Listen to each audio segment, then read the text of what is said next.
Les techniques de pêche utilisées par les marins-pêcheurs français sont très diverses. Elles dépendent surtout de la zone de pêche et des espèces ciblées. Elles sont classées en 9 grandes catégories. Toutes ces techniques sont très réglementées. Il faut un permis spécifique pour chacune d'entre elles. Les chaluts sont des filets coniques, c'est-à-dire en forme d'entonnoir. Ils sont remorqués par un seul ou 2 navires et capturent les poissons, céphalopodes et crustacés en pleine eau ou près du fond. Il existe 6 engins différents. Le chalut de fond à panneau est tracté par un seul navire. Il est relié au bateau par des câbles. Des plaques appelées panneaux divergents sont placées à l'avant du chalut et permettent de l'ouvrir. En avançant, il capture les espèces vivant près du fond et peut pêcher par exemple du cabillaud, du merlu, de la seiche, de la lotte ou de la langoustine. Les filets maillants sont constitués de filets positionnés verticalement dans l'eau sur le parcours des bancs de poissons.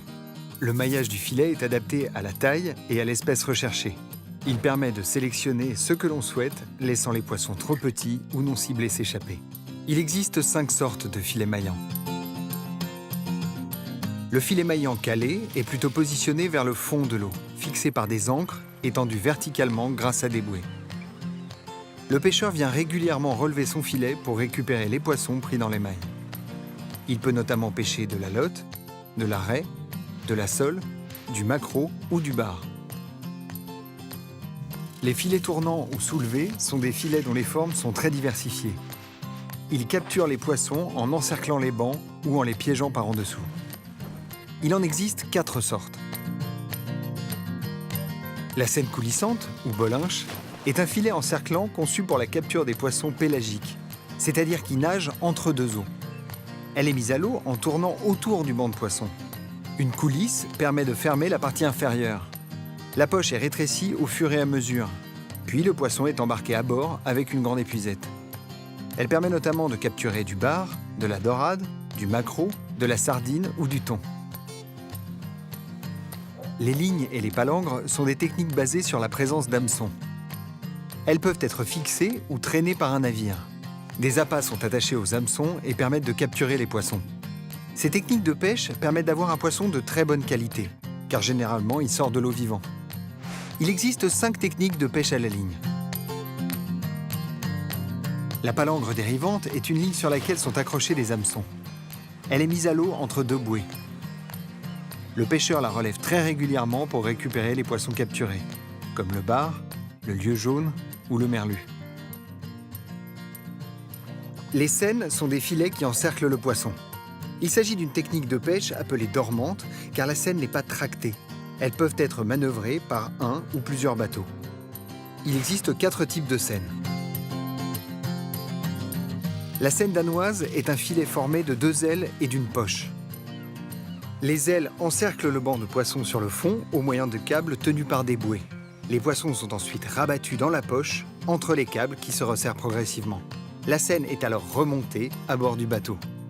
Les espèces pêchées sont entre autres le rouget, le bar, le calmar, la seiche ou le merlan. Les dragues sont des engins de pêche traînés sur le fond.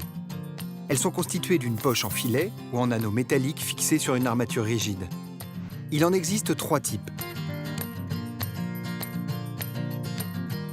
La drague remorquée par un bateau est utilisée pour la pêche au coquillage dans les fonds meubles. Elle est munie de lames métalliques ou de dents permettant de déterrer les coquillages enfouis dans le sédiment.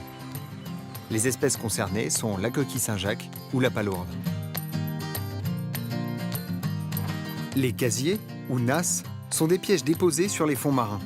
Les poissons, les crustacés et les mollusques y entrent attirés par un appât. Les casiers ont une structure rigide recouverte d'un filet avec une ouverture pour laisser entrer l'animal. Le pêcheur les remonte régulièrement et les espèces sont débarquées vivantes. On y trouve du homard, du tourteau ou du bulot. La pêche à pied se pratique en bord de mer, à marée basse, à la main ou à l'aide d'un chariot qui roule sur le sable et déterre les coquillages enfouis, tels que les palourdes, les coques ou les couteaux.